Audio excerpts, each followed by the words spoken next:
Olá pessoal, mais um vídeo e nesse vídeo eu quero compartilhar com vocês uma informação. Essa informação ela tem um propósito de te ajudar a compreender a mensagem divina. Vamos falar sobre as três linguagens ou os três idiomas da Bíblia. Você sabia que a Bíblia foi escrita originalmente em três idiomas diferentes? Pois é, ela foi escrita em hebraico, aramaico e grego.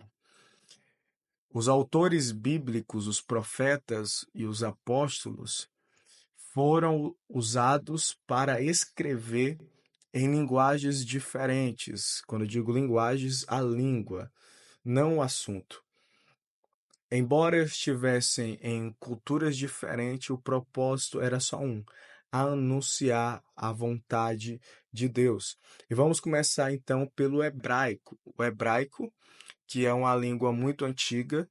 É claro que o hebraico de hoje falado em Israel não é o mesmo, por exemplo, dos dias de Moisés. Tem muita semelhança, é claro.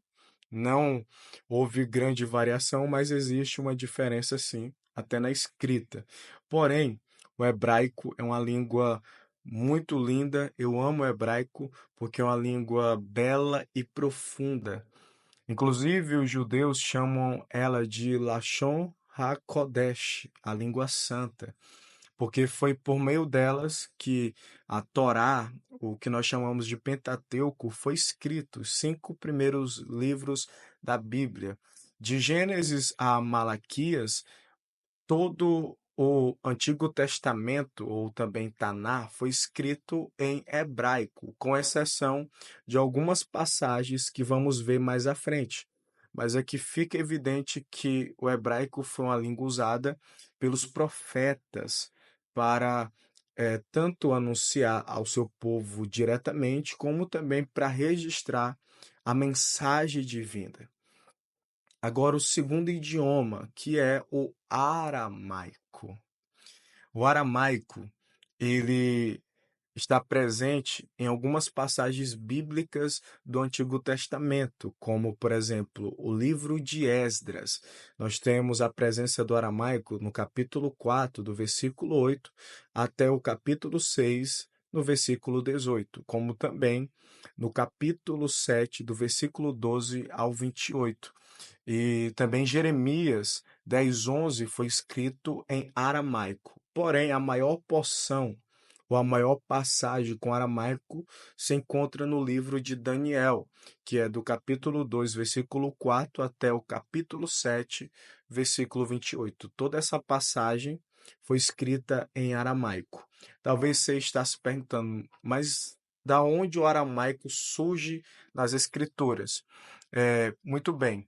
No ano de 587 a.C., Israel, no caso especificamente nessa época, Judá, o reino de Judá, foi levado para o cativeiro babilônico e a língua usada na Babilônia era o aramaico. E o aramaico ele teve uma influência muito grande sobre os judeus, sobre o povo de Deus que foi levado para a diáspora. Inclusive, a influência do aramaico é tão profunda sobre Israel, sobre o povo de Deus, que o alfabeto hebraico teve influência do aramaico.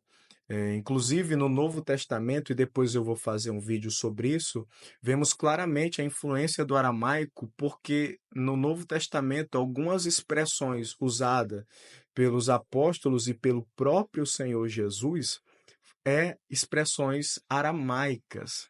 Então você vê, Deus usou também o aramaico porque em determinado momento era a língua que foi utilizada com maior frequência. Inclusive, nesse vídeo que eu vou ainda gravar, eu vou falar sobre as línguas nos dias de Jesus. E o aramaico era muito presente, se tornou tão presente que em determinado momento ele era mais utilizado que o próprio hebraico. Então é inegável a presença e a influência do aramaico nos textos bíblicos. E por fim, nós temos o grego. O grego é a última linguagem usada nas Escrituras, porque todo o Novo Testamento foi escrito em grego. Mas o porquê? Primeiro, o grego era a língua universal da época. Através de Alexandre o Grande, que levou a cultura grega para todos os povos dali então, o grego passou a ser a língua predominante. Tanto que foi essa língua que os apóstolos utilizaram para anunciar o evangelho às nações, aos povos espalhados em todo o mundo antigo. O grego era dividido em dois, o clássico e o koiné. O clássico era um grego mais difícil e o koiné, que significa comum, era o grego que praticamente todo mundo utilizava e conhecia. Inclusive João utilizou o grego koiné, Pedro, com exceção do escritor de Hebreus, que usou um grego mais sofisticado. Todo o Novo Testamento foi escrito em grego koiné, por conta da utilização que era muito frequente naquela época. Inclusive, havia uma versão da Bíblia hebraica, que é o que nós chamamos de Antigo Testamento, porque nessa época ainda não tinha um novo, todo juntinho como nós temos hoje. Então, havia a versão grega do livro de Gênesis até Malaquias, que era chamada Septuaginta. Essa tradução era grega, né? Foi escrita para o povo entender a mensagem de Deus ali presente na Tanar, no Antigo Testamento, só para você entender como o grego era uma fonte de influência já nos dias dos apóstolos. E por que que eu estou falando sobre isso? É importante entendermos que Deus utiliza a língua para se comunicar com os homens. Deus ele deseja que a sua voz seja ouvida e para isso ele usa uma língua que o homem possa entender. Jesus falou a Nicodemos que o que ele falava era de coisas terrenas para explicar o reino de Deus. Imagine se ele usasse coisas do céu, uma linguagem do céu, ele não entenderia coisa nenhuma. Então, se Deus, que é um ser acima de qualquer compreensão humana, que é acima de toda a sabedoria humana, utilizasse uma língua que só ele conhece, ninguém iria o entender. Mas o desejo dele é que nós venhamos ouvir a sua voz.